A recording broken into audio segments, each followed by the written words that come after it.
The Week in Bible Prophecy, a Prophecy Watchers podcast. Hello, I'm Gary Stearman of Prophecy Watchers. Today talking with author, lecturer, Bill Salus. And Bill Salus, welcome to Prophecy Watchers, and can't wait to talk to you. Gary, it's great to always do shows with you. Thank you for having me on again. Bill, you are considered an expert in Bible prophecy as it pertains to the Middle East. And of course, the Middle East is at the top of the news today. Before we talk about that and some of the details, I'd like for you to tell everybody about your huge production rate when it comes to putting out books. I'm holding one here called The Last Prophecy, but I've got a stack of Bill Salus books over here. Tell us about your library. Oh, sure. Thank you, Gary. I've written 11 books. The one you're holding up there called The Last Prophecies is the third book in a 5-book end time series. We call it From the Here to Eternity series because what we do with this series is we take the reader from what could happen now at the present time on through the tribulation period on into the millennium and the eternal order. We kind of talk about all the unfulfilled prophecies from the present time going forward. Now, the first book in the series is called The Now Prophecies. These are prophecies that lack precondition. They could happen now at the present time. The second book is called The Next Prophecies. They have some minor preconditions, like, for instance, Ezekiel 38, I believe would happen next. It's got a few preconditions. Israel has to be dwelling securely, without walls, bars, nor gates. I identify all those preconditions inside of the book. That book also talks about the gap after the rapture, before the tribulation, and gets into the prophecies that are coming soon, but have a few preconditions. Then the third book, The Last Prophecies, the one you held up, deals with the prophecies that happened in the first 3.5 years of the tribulation, the trumpet judgments, etc., the two witnesses in Jerusalem. The fourth book is the final prophecies. These are the prophecies that happened in the Great Tribulation, the second half of the tribulation period. And then we conclude the series with the Millennium Prophecies and the New Jerusalem. It talks about what happens when Jesus returns. He mops up the mess from the tribulation. He takes a 75-day interval period to do lots of things to restore the earth for habitation. And then we get into the New Jerusalem that comes down in the eternal order as well. So it's a good book, and we have DVDs that go with it. We also have it all on a thumb drive also for people who are concerned about the loved ones who might get left behind. They can have this thumb drive with all this valuable information on it, Gary. Very good, Bill. And before we get started on the big topic today, Bill, I would just like to say that the work that you've done is something that I really appreciate. I pick up your books from time to time and just read portions of the books. And today, the news is in the Middle East. In fact, October 7th, I think, changed the world. I think you'd probably agree with me. At the time, we thought, this little straggly band of people coming into a party zone in Israel after dark, and we thought, what in the world's going on here? Little did we know what a large event this would turn out to be. And as we speak, it's getting larger. And I wanted you to talk about the force that we're hearing about in the news as we're sitting talking to each other right now. And that word is Hezbollah. A lot of people may have heard on the news that Hezbollah is doing this, Hezbollah is planning this. What exactly is Hezbollah, and can you find references to what they're doing in Scripture? Well, that's a good starting point, because right now the focus really is on the northern border of Israel, with the clashes going on between Israel and Hezbollah that look like they're going to upscale into a full-scale war. And that's probably important to talk about who Hezbollah is to get a grasp on the danger that they present to Israel. Hezbollah means the party of God. It was established, it's a Shia Islamist political party and militant group established by Iran. Their Secretary General, many of our viewers are familiar with, this Hassan Nasrallah, and he's been there since 1992, I believe. and they are very dangerous. They're one of Iran's most significant proxies.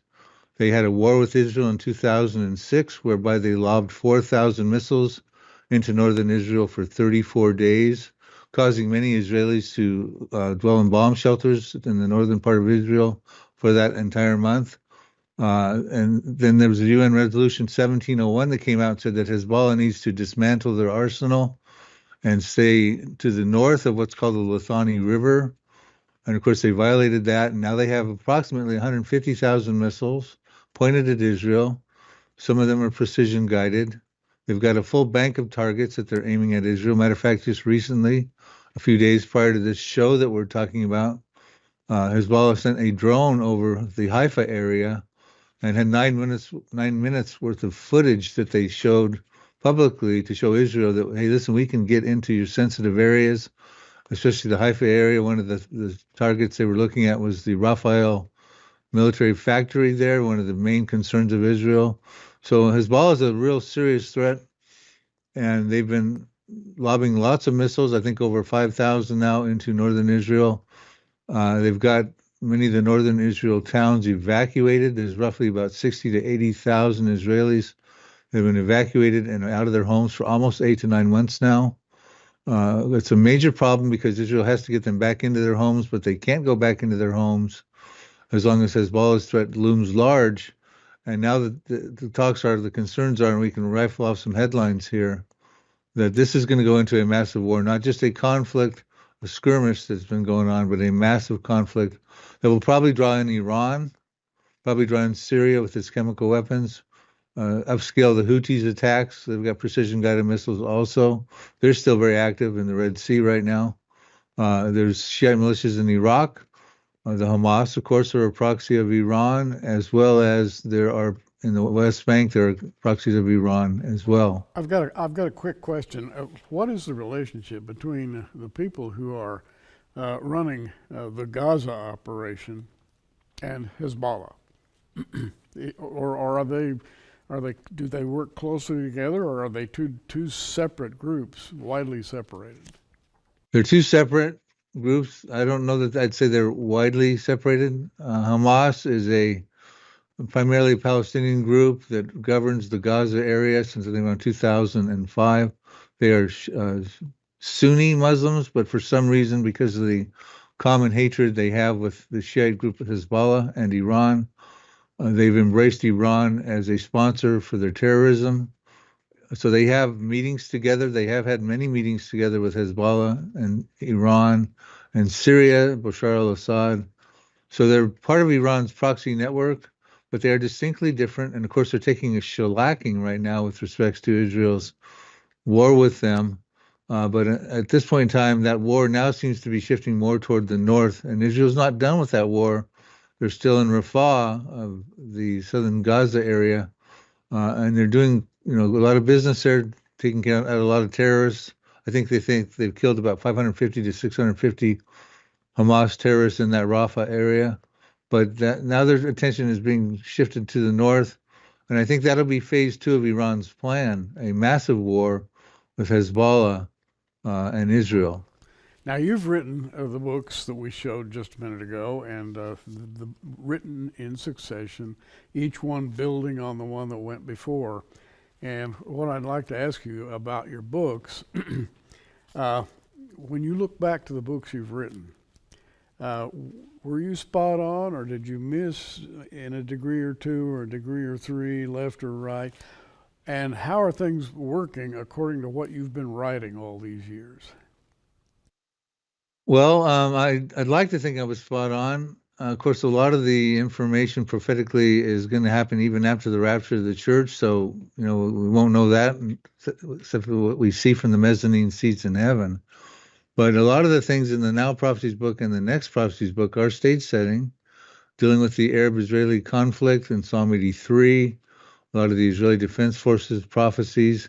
That's another interesting thing. I was just thinking about this, Gary, because I cover this extensively in the Now Prophecies book, is the Israeli Defense Forces that we see burgeoning into a strong army. They exist in fulfillment of Bible prophecy. We're told in Ezekiel 37:10 as we talk about the dry bones vision in that Ezekiel 37, it pictures the Jewish people dispersed out of their homeland in a Holocaust-type condition. It says a time when they say our bones are dry, our hope is lost, and we ourselves are cut off. Ezekiel is told to prophesy, and these bones stand up on their feet, and it says they'll come back into the land of Israel and become an exceedingly great army. And in the Now Prophecies book, I write about several prophecies where the Israeli Defense Forces are taking to task and winning the wars of the Arab countries around them, Hamas included, and Hezbollah also is involved in a couple prophecies. Hopefully, we have time to talk about. But as I see this, and also Isaiah 17, the destruction of Damascus, Yes. Israeli Defense Forces are involved in that. So I would just like to say, as an important pause here for the viewers, when you see the Israeli Defense Forces, and they're more and more in the news now, especially now that they're going to probably go full throttle against Hezbollah, realize, hey, they exist in fulfillment of Bible prophecy, and they exist in fulfillment of Bible prophecy to accomplish the defeat of their Arab enemies around them who despise them. Not involved in Ezekiel 38, that God stops that supernaturally, and they're not involved in Armageddon because in the first 2.5 years of Armageddon, they're living in a peace confirmed by the false covenant by the Antichrist in Daniel 9:27. And then in the second half of the tribulation, they're fleeing for their lives. So right now, when we see the Israeli Defense Forces growing, they're a great army, but they're going to be an exceedingly great army after they take out their Arab enemies in fulfillment of multiple prophecies, Gary. I think that's a phenomenal thing to watch for us interested in prophecy. The Israeli Defense Forces right now, when we look at them, we should look at them through the lens of biblical prophecy. Now, you've got Turkey, Iraq, Iran, Afghanistan, and come down to Lebanon and Jordan. Israel is literally surrounded on the northeast, the north, and the northwest. And when you look at the background, that they seem either to have nuclear weapons. We talk a lot about Iran and nuclear weapons, or they're obtaining them from suppliers in the Far East. We don't know, but everybody is now talking about nuclear war. And of course, Scripture talks about, for example, the destruction of Damascus, which is converted into a ruinous heap, which sounds nuclear to me. Where are we when it comes to those nukes and their development and their threat? Well, I think they're going to be pulled off the shelf here shortly, especially Israel's shelf. And I believe that will happen in fulfillment of the Isaiah 17 prophecy. I'll talk about that for a minute. And then I want to talk about the concerns with Iran's nuclear program as well, because it's rapidly advancing. In fact, let me start there. I'll just take a couple of headlines here. This came out in May 19th of this year. This is from Grossi, the IAE lead inspector for the IAEA. And of course, they've been censored out. They can no longer get into Iran to do their job that they were supposed to do with the JCPOA in 2015. Of course, Trump backed out of that in 2018. And meanwhile, Iran has moved full throttle with their nuclear program. He said this back in May 19th, Iran has never been closer to achieving a nuclear bomb. Grossi told the press after his visit to Iran. It is estimated that it may be a matter of weeks and not months away. Now, that was on May 19th, weeks, but not months away. This article just came out on Bill Koenig's website today, watch.org, which I recommend to your viewers for daily news. We also have a daily news site with prophetic implications. Yes. To the biblical lens, and that's called prophecyheadlines.com, prophecyheadlines.com. But it says here, Iran set to dramatically increase uranium enrichment. This is from JNS News Source today. It says an expansion underway at Iran's Fordo enrichment plant could allow the regime to accumulate several bombs worth of nuclear fuel every month. So, I mean, now we're talking about several bombs per month. Grossi said they're not months away, they're weeks away.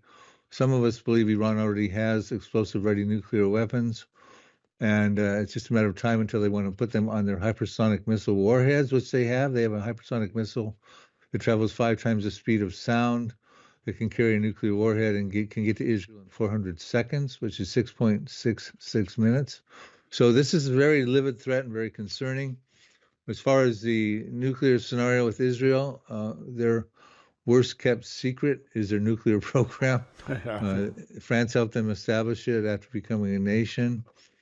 Some of us estimate they have 200 nuclear weapons. That could be on the high side, but remember, one nuclear weapon can take out a city on its own. And we find out, and plus they've got strategic and tactical capabilities with their nuclear weapons. So when we look at the Damascus scenario, Damascus is the capital of Syria. And Syria is a vowed proxy, actually an agent country of Iran, got chemical weapons. And they're going to be involved, in my estimation, in a proxy war with Hezbollah and the other proxies against Israel. And Israel's going to find itself taking a hit. We're told in Isaiah 17:4-6 that Israel takes a hit in this conflict. And I'll explain that in just a moment. Because they find themselves engaged in a prison rules war with thousands of missiles coming from the northeast out of Syria, from the north from Lebanon, probably some more out of the Gaza, depending on what's left of the Hamas at that time, plus missiles coming from Iran. We know Iran sent 320 missiles at Israel back in April. So, Israel's going to find itself in a prison rules fight. If I can interrupt for a minute, you mentioned the 300 plus missiles that were sent by Iran. And everybody I talk to, Bill, says that was a miracle of God for Israel to have knocked those down the way it happened, sequentially, in front of the whole world. Everybody saw that on TV, either live or slightly delayed television, and everybody said this was no doubt a miracle from God. How do you react to that? Well, I would tend to agree with that. Of course, the help came from the coalition of the United States, the UK, Saudi Arabia was involved on some level. Of course, Israel's missile defense systems. I would have to look at that as more providential. I mean, I would think basically God is protecting Israel at this point. God is going to protect them on several prophecies in the future. And I would say that 99% of those were intercepted. You know, those missiles were aimed at targets that would have done severe damage to key locations inside of Israel. And it was an amazing failure on behalf of Iran. But at the same token, I think at this point, Iran was ready at that time. They had to be ready at that time to bring forward. If they would have been successful, they would have had to start bringing in Hezbollah's missiles and Syria's chemical weapons and things like that. But because they failed so dramatically, I think things sort of stalled. But I don't think they're going to stall much more. And I think when we talk about Isaiah 17, Israel finds itself in a prison rules war, takes casualties. They're prepared for this. They've done drills preparing for this. And they're going to have to pull out a nuclear weapon because they're going to have no choice. One of the concerns even America's seeing right now is that in a massive war with Hezbollah, Israel's missile defense systems will get depleted and will need to be replenished in a short order, because Hezbollah has so many missiles that can come at Israel, as does Syria, as does Iran. So what's going to happen, in my estimation, it says in Isaiah 17:1 that it's a burden of the Lord against Damascus. Behold, Damascus will cease from being a city. It will be a ruinous heap. It will be reduced to rubble. And Isaiah 17:9 tells us that desolation happens because of the children of Israel, the Israeli Defense Forces. And the reason we think it's potentially nuclear, Gary, is Isaiah 17:14. It concludes Isaiah's prophecy. Says that one night you see him speaking of Damascus in the masculine pronoun, but in the morning he is no more. This is a portion of those who plunder us and those who rob us, which points out that Israel is doing it in self-defense. Overnight, though, one night we're going to see Damascus. In the morning, it will be gone. It will be no longer be a continuously inhabited city of 4,000 years, the capital of Syria. It's going to be gone. And that's going to probably be nuclear. When that happens, when Israel pulls out a nuclear weapon, the world will take notice, believe me. Wow. Now, here's questions going around right now. People are talking about Turkey. And there is a big divide of opinion about the role that Turkey will play, being to the north, of course, a little bit. But really, if you look at Turkey, it extends all the way east to the Caspian Sea and to Israel's north. What role is Turkey going to play in all this? Well, we need to keep a keen eye out for Turkey. Of course, they don't like Israel. They're very pro-Hamas. They are involved in the Ezekiel 38 prophecy. There's two main prophecies that I'm watching for. One, I believe, leads to the other. One would be Psalm 83, where you would have an Arab group of countries. I read about this in the Now Prophecies book. They want to come together in a confederacy to destroy the nation of Israel, that the name of Israel be remembered no more. And they form an inner circle of countries that share common borders with Israel, that have been Israel's notorious enemies from time immemorial, including Hezbollah to the north with Lebanon and Syria, Iraq. Of course, you've got the Iranian proxies are in these countries, the Gaza, the Palestinians of the West Bank. You've got Saudi Arabia, Jordan, and Egypt. Now, Jordan and Egypt have temporary peace treaties with Israel, but those treaties will be voided out according to prophecies that will show the Israeli Defense Forces are winning wars. That would be in Jeremiah 49, verse 2 with Jordan, and Isaiah 19, verses 16 to 18 with Egypt. So those are temporary, but that's not including Turkey.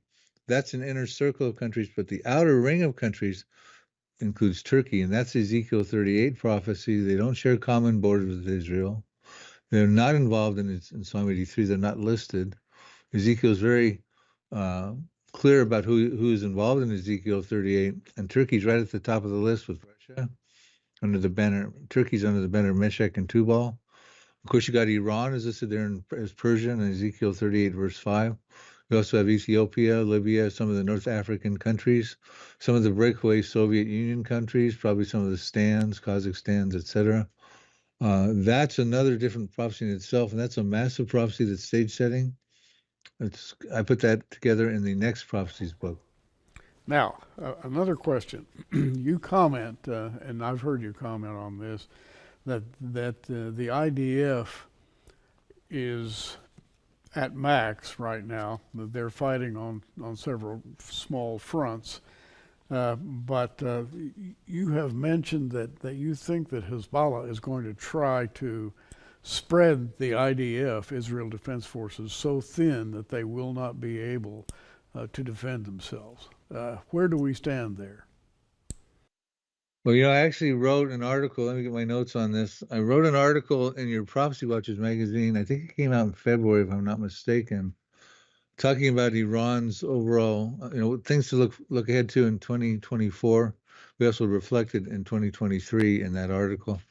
And among the things I talked about was a multifaceted, multi-phased war that Iran would orchestrate through its proxies. Phase one has been going on since October 7th with Hamas, and again, October 8th, Hezbollah joined in to fight on the north. And that's, of course, when all those Israeli citizens were evacuated and still evacuated. But here's some of the things I pointed out that phase one was important to accomplish, and Hezbollah has accomplished that successfully and can now move on to phase two. So first of all, they want to spread the IDF thin by diverting troops and important military resources to the north of Israel, away from the Gaza war campaign, so that Israel is now mobilizing more and more now to the north because of this. They wanted to deplete some of Israel's missile defense systems, namely the Iron Dome. They have been doing that. Israel needs more of those, and they do a massive barrage in a war. Israel's Iron Dome will certainly be depleted. 3, they wanted to create danger and chaos and hysteria among the civilians in the north, causing evacuation. When these evacuations happen, remember that most Israelis have military experience because of their mandatory draft. So when these 80-some thousand people were evacuated from the north, it opened the area for Hezbollah to do a ground invasion. And to do a ground invasion without combatants coming against them, they would just simply be doing a war with the troops of Israel. So that's a possibility. Now, Israel is also talking about a ground invasion into southern Lebanon. Now, this stuff is all relatively recent news. The other thing, too, is it imposes a refugee burden on Israel and really hurts the tourism, of course, and that's been going on as well. So all these things have been successful, and meanwhile, it also gives the international community more time to rally against Israel. There's so much anti-Semitism now, especially the United Nations. And lastly, it gives Iran an opportunity to develop their nuclear weapons and put them on warheads and send them at Israel. And I think that was all part of phase one. I think when Iran came out in April and sent those missiles over to Israel, they were ready for phase two. Although I think phase two was stalled, like you said, maybe it was an act of God. But at this point, I think phase two is about to happen, and Israel's gearing up for it. And it would start with this war with Hezbollah. Now, it's interesting. I'll just take a moment since I'm on a roll here, Gary. Some headlines here. Israel approves. These are recent headlines that we need to be watching for. Israel approves an operational plan for Lebanon's offensive, says the army. In other words, Israel is prepared and approved a plan to go into a massive war with Hezbollah. Times of Israel says on June 18th, in an open threat, Hezbollah publishes drone footage in sites in northern Israel. We talked about that drone footage over Haifa. Hezbollah is actually threatening Cyprus as well, because Cyprus has airport there that could help Israel with military activities. Anyway, the list goes on. There's no shortage of headlines right now, and they're all geared toward a war with Israel and Hezbollah. Now, The Hamas war is almost on the back pages anymore compared to what's going on with Hezbollah. I have a quick question, and that is concerning the West. America, in particular, has been very critical of what Israel is doing. I'm seeing genuine depression when you watch Israeli television, for example. There's no chin up and good cheer. There's people are very, very fearful. They're worried, and in particular, they seem to be worried because the West is withdrawing its traditional support. Where's that going? Well, under the current Biden administration, it's continuing to go, in my estimation, in the wrong direction. Starting with, and yes, we were there helping intercept those missiles, and the Biden administration is quick to point that out. Helped Israel on that massive assault with those 320 missiles coming at them. But he's withheld ammunition and important military equipment from getting into the Rafah conflict that Israel has going on with the Hamas and the Rafah. Benjamin Netanyahu has come out and confronted the Biden administration about that. Now, the Biden administration seems to be considering, as we speak now, withholding more because they think that will prevent Israel from going into an escalated war to the north. I mean, the rationale is ridiculous. And it goes on to say basically, Netanyahu is basically saying you're going to cause a war. So on the one hand, Biden's thinking we can prevent an escalation by withholding ammunition, et cetera. But Netanyahu's going, no, you're going to force us to go into a massive war and ultimately pull out their best weapons, probably nuclear as well. An article just recently came out today that the U.S. is worried that Israel's aerial defense system won't stand up against a major Hezbollah attack. So see, even America is concerned about this and Israel's defense capabilities. And maybe by trying to control the flow of weaponry into Israel from America, Biden maybe thinks he can, control and dictate the terms of what's going to happen between Israel and Hezbollah. Matter of fact, the envoy Amos Hochstein went over recently to Lebanon and tried to say, listen, this has gone on too far. It's time to stop. We need to come together with you and Israel, et cetera. And right now the reports are, that was just a few days ago, that has failed miserably. In other words, we got no diplomatic say in this situation, and we can try to leverage missile weapons and things like that. But it's best if we just stay out of this and support Israel, because God will bless us if we do. Right now, I'm concerned that we're getting on the wrong side with these kind of moves. Bill, the times are very strange right now, very unstable on the world front. And I have seen so many books published lately on the rapture of the church and the nearness of it. And we're undergoing another round of excitement about the rapture of the church. What's your response to that? Well, I am a pre-tribulation rapture believer. I am so pre-trib, I don't buy post toasties or green bananas. Now, that's humor that I've gotten from Arnold Fruchtenbaum and others. But the point is, Gary, I think this is a legitimate topic right now, because as we see all the end time signs converging, the Middle East we've been talking about is just one of them, but there's many other things too, with the World Economic Forum, the cashless society that can happen now with the digital technologies, the cryptocurrencies. There's also the AI, et cetera. And as we look at all these things converging, we have to realize that among the top of the list that we should be looking for is our blessed hope, and that's the return of Jesus Christ to pull his bride out. He's yearning to do that. He wants to get us out of here before the tribulation begins, the wrath that gets poured out there. But this could happen. The rapture could happen at any given time. It's imminent. I think it could be the next thing to happen, although there could be some other pre-tribulation things that could happen also. So the rapture is pre-tribulation.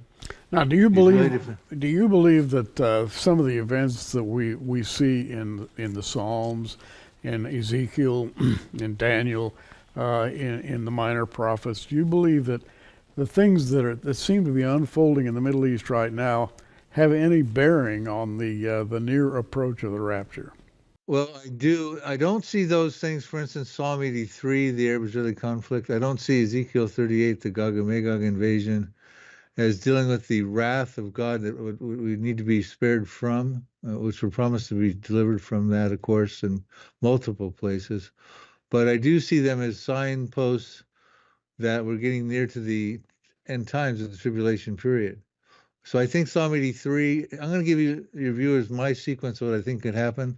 And of course, I'm speculating. And the rapture, of course, is the wild card. It could happen at any given time. But here's what I'm going to suggest. I think Psalm 83 and the Arab-Israeli conflict and all the related prophecies to that, and those would be involving Hamas and Hezbollah and Jordan and other prophecies. I write about them in the Now Prophecies book. I think that could happen. And what could actually happen prior to that would be the destruction of Damascus in Isaiah 17, which could lead to the Psalm 83 conflict. I think even maybe before that, let's go one step forward in front of that, could be the prophecy of Elam in Jeremiah chapter 49, verses 34 through 39. We've talked about this before, Gary, in your studio. Actually, we talked about it once upon a time when your studio was in your house before you went to the Prophecy Watcher studio. But it goes way back, and that could happen. That's a disaster in Iran on the west coast, where Iran's Bashar nuclear reactor is, their underground missile silos, their underground airport, their portable rocket launchers. It's a strategic target. That could be the disaster. That's a prophecy. That could lead to Isaiah 17, the destruction of Damascus. That could lead to Psalm 83. And then ultimately after Psalm 83, I think Ezekiel 38 would happen because Israel could be dwelling securely without the threat of Arabs around them.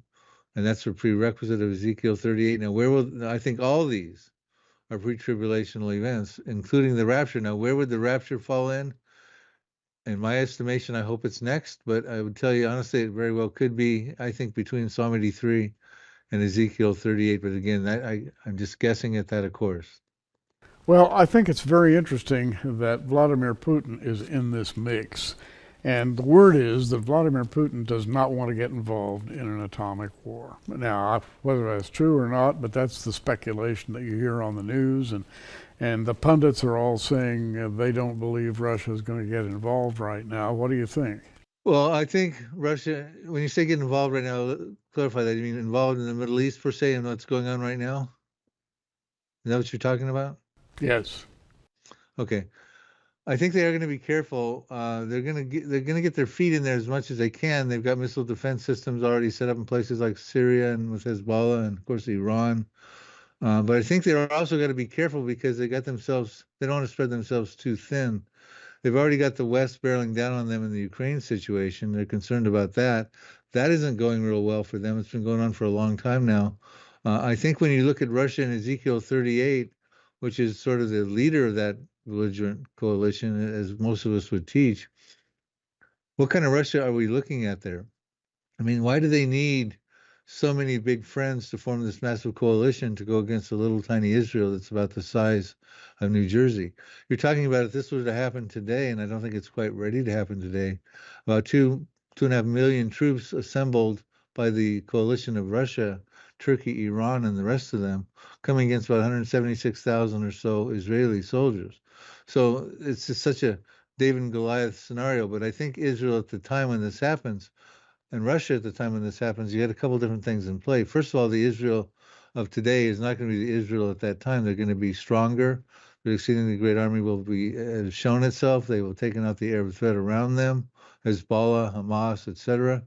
And I think Russia at that point in time says, okay, look, Israel's now expanding. They've got plunder and booty that we need. Our economies are struggling.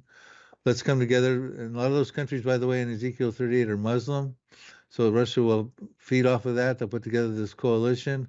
And Russia, I think Russia is not the same at that point. I think Russia needs help to come against that the Israeli Defense Forces. Of course, they'll form this formidable coalition that's even too formidable for the American troops or the Israeli Defense Forces, because we don't find them in that prophecy. We find God in that prophecy, supernaturally stopping that with a great earthquake, pestilence, fire, brimstone, flooding rains, great hailstones. So I think basically my guess would be Russia's not going to be the same by that time. They're going to need help. They're probably going to be continuing to be spread thin with Ukraine. So I think personally they're going to be a little careful about diving too deep into the Middle East right now. The United Arab Emirates and other countries in the vicinity are oil wealthy, and oil has come to play a huge part in politics, global politics, particularly since our president made the decisions he did to cut back oil production on our part, which has destabilized the Middle East to a great degree. Where do you think that fits? Well, regarding the United Arab Emirates and those GCC, Gulf Cooperative Council states over there that hug the Persian Gulf on the opposite side of Iran, which would be UAE, Bahrain, Saudi Arabia, Kuwait, Oman, and Qatar. Apart from Saudi Arabia, I don't know that those other countries are deeply involved in Bible prophecy. Some people might, I think even yourself, Gary, might say, well, they could be part of the Dedan, Sheba and Dedan thing in Ezekiel 38. I think Dedan is Saudi Arabia, but it could also maybe include some of those countries. I think they're basically at risk here because of Iran's potential nuclear program. And I don't know that they really play much in Bible prophecy, but I do think oil is going to be important. And that may be part of the hooks in the jaw type of thing when Israel it's already exploiting its natural gas that it's getting out of the Mediterranean Sea. They may be able to take over some oil after Psalm 83, some territories with oil. I think that could be the hooks in the jaw, the natural resources and things that may come into play at that time. But I don't really know much about whether or not oil is going to play a major role in this war right now. You write that Hezbollah and Hamas and others are in the business of creating hysteria. They want war, and they're trying everything they can to kick off a war because they think that God is on their side. And that's another story. We could talk for maybe a half hour on that one, but Hamas, Hezbollah, and other groups really are trying to kick up hysteria in the Middle East, and we see that right now. Well, we do, and there's no greater way to create hysteria than what they've already been doing, especially of recent. That massacre on October 7th cleared out that whole southern area around Gaza. There's evacuees there as well. They're scared to go back. They created hysteria to the north with Hezbollah. 60 to 80,000 evacuated Israelis living in suitcases in many places and hotels. They're scared to go back. And meanwhile, the hysteria that's being created by these terrorist populations or proxies of Iran is gaining momentum in the international community as they're very concerned. We've got everybody wanting to get into the fray. Certain places like, what was it, Italy and Norway and another place said, we want to recognize the Palestinian state. The Biden administration is trying to control the terms of the war. Anti-Semitism is erupting throughout the world, especially on American university campuses. So basically this hysteria is drawing so many people into it internationally and in America. And many of them, unfortunately, are on the wrong side of history because basically when the dust settles, Israel's going to prevail. Their Israeli defense forces are going to defeat their enemies around them. They're going to become a greater, safer Israel, and that's the Israel that Russia is going to want to come after. So I would encourage people to realize what the Bible has a lot to say about what's going on, and basically the end analysis is Israel is going to prevail. The Israeli defense forces are going to win their wars, and the Middle East is going to look entirely different here, and probably in a short order. Bill Salus, author of several books, and by the way, Bill, I should point out that you're always welcome to contribute to our magazine, The Prophecy Watcher. We appreciate your writing and your point of view. You have put, I think, probably as much or more study into the Middle East as anyone writing on the subject of Bible prophecy. And as we kind of draw to a close here, our Christian friends who have been listening to this conversation, what would you tell them right now? What's the maximum, the thought that you're having right now that probably plays the greater role in your thinking than any other thought you're having? I think it's time to get busy. It's time to get busy with our walk with the Lord, with studying His Word, especially the prophetic word, to use it to evangelize. We're about to be taken off this planet in the rapture. And when we're gone, we can't help our loved ones or evangelize to those in our neighborhood or sphere of influences that we're concerned about, our family. So we need to get busy with this information. And this information, God had a lot to say about what's going on, and it's not His fault if we're not getting the memo across from the pulpits. We need to, these kind of shows that we're doing here, Gary, and the conferences you guys put together, your magazine, etc. I applaud all that because Christians today need to realize, hey, you're in the end times. You're living in prophetic times. You're in the end times. God wants you to know what's going on. One, to authenticate His sovereignty to you, to build your relationship with Him. Two, to equip you for the days in which you live. And three, to evangelize to the lost, because we're living on borrowed time. I would kind of close with, I think it was Jan Markell that said, don't fear, things are not falling apart, but things are falling in place exactly as the Bible prophecies predicted. So we're living in the end times. It's an exciting time to be alive if you know what we know and what we're sharing with you. But it's a fearful time for those who don't know, because judgment is going to be coming, starting in the Middle East, but also it's going to be coming in the tribulation period over the world. So right now we live in a very precious point of time in the church age. Not much time left. Redeem the time. Walk straight and right with the Lord, and prepare yourselves to evangelize to your loved ones, because the time is short at this point. Well, it may be the role of the church to bring some kind of stability and peace to a world otherwise gone insane, because that's the direction it seems to be heading. And the role of the church has always been to bring comfort and peace and the truth about God and His relationship with the world politic, which, by the way, is one mass confusion. I don't think any human being can really understand what's going on right now, but God knows, right? Yeah, I was on a show recently, and this kind of topic came up. And what have I learned through all the years of my research and study about the geopolitics and things? And I said, one thing I've learned after 20 plus years now is that the world political leaders are essentially clueless. They have absolutely no idea about God's plan for Israel and His plan for humanity. And it's a sad state of affairs, but at this point in time, we have the Bible, we have God's prophetic word, we have our Savior and the Holy Spirit who indwells us. So we don't need to be stuck in the secular worldview. We've got the biblical narrative and the prophetic perspective in our arsenal.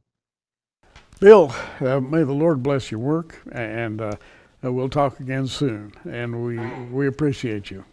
Thanks, Gary. See you soon. See you soon.